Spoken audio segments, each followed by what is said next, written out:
What's up, guys? All right, today we're going to talk about dosing of Suboxone. Now, talking about this topic is almost like bringing up religion or politics or dietary preferences. It's going to piss you off, right? There are going to be people who get upset. There are going to be people who think their way is the only way, and whatever dose was toxic for them, it's toxic for you, or whatever dose didn't work for them will not work for anyone else. So just understand that. This video will probably get a lot of comments of people giving their opinion on doses, and that's okay.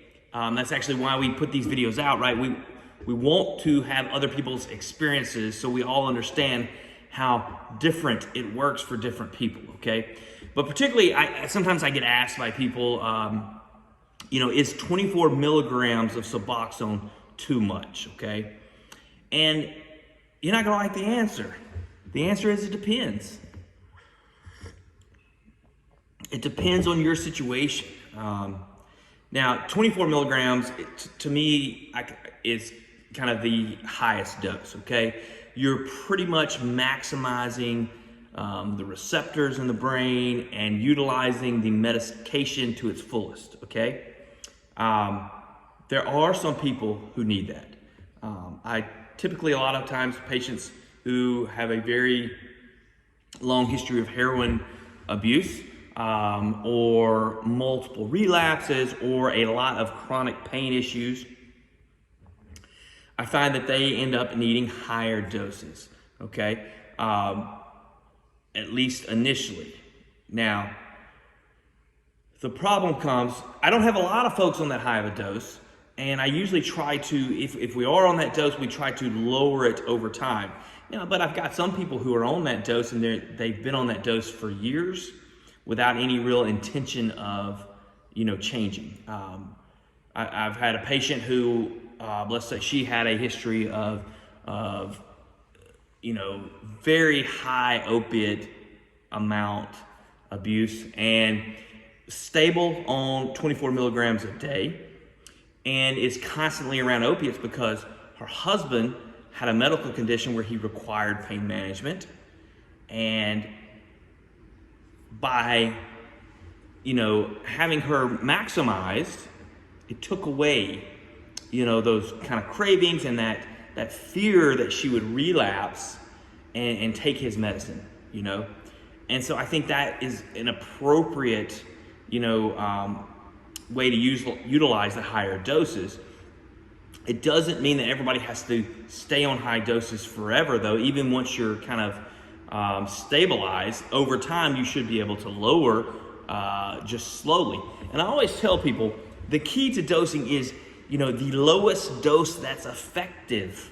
And when we talk about what's effective, I'm actually not talking about maximizing receptors or whatever. I'm talking about the other stuff, and it's the stuff we talk about in these videos all the time.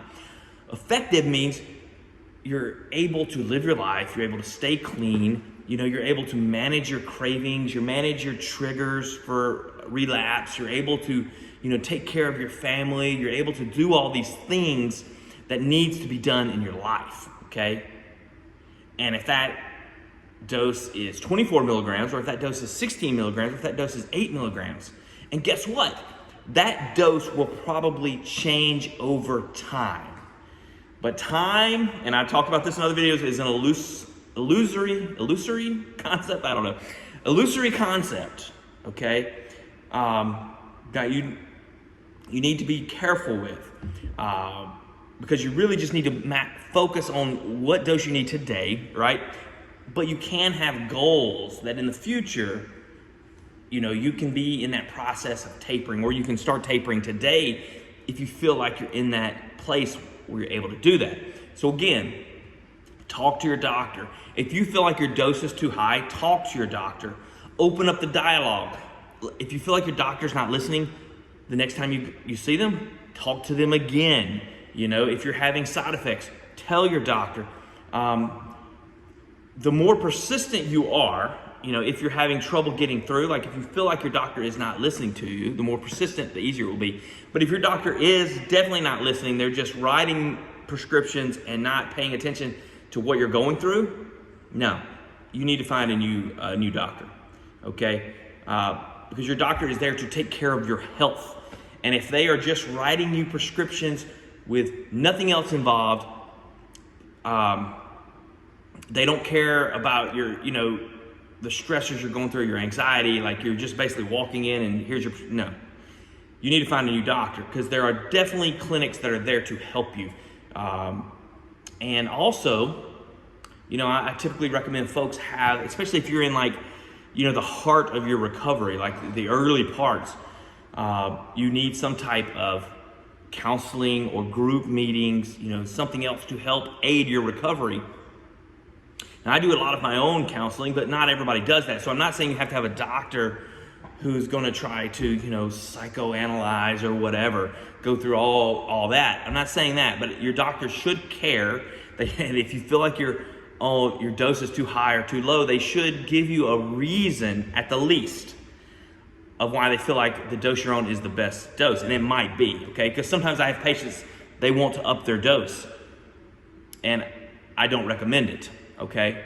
And in the end, we have to come to an agreement, as a doctor and a patient on what's the most appropriate dose. But I'm not there just to give them whatever dose they want either, right? I'm there to help guide them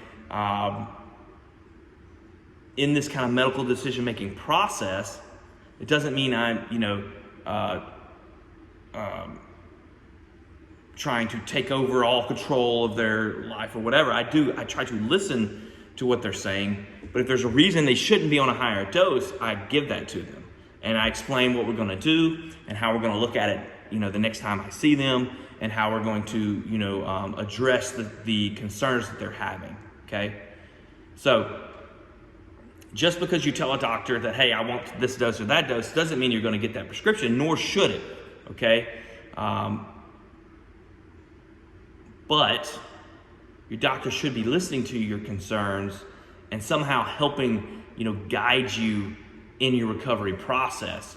And if you're concerned that you're on too high of a dose, talk to them and go from there.